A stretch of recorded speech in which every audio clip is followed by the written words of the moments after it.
Hi అండి అందరికీ. కమ్మని చామదుంపల పులుసు ఎలా చేయాలో చూపించబోతున్నానండి. సూపర్ అంటే సూపర్ టేస్టీగా ఉంటుంది.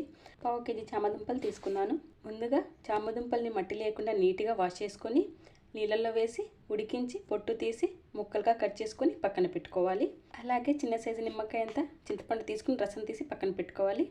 ఆ తర్వాత స్టవ్ పై కడాయి పెట్టి 1 స్పూన్ ఆయిల్ వేసి వేడయ్యాక పావు టీ స్పూన్ మెంతులు, హాఫ్ టీ స్పూన్ పోపు దినుసులు, హాఫ్ టీ స్పూన్ జీలకర్ర, 2 మీడియం సైజు ఉల్లిపాయ ముక్కలు, 2 ఎండుమిరపకాయలు, పావు టీ స్పూన్ పసుపు, హాఫ్ టీ స్పూన్ సాల్ట్, కొద్దిగా ఇంగువ, 3 మీడియం సైజు టమాటా ముక్కలు, 8 పచ్చిమిర్చి చీలికలు వేసి బాగా ఫ్రై చేయాలి.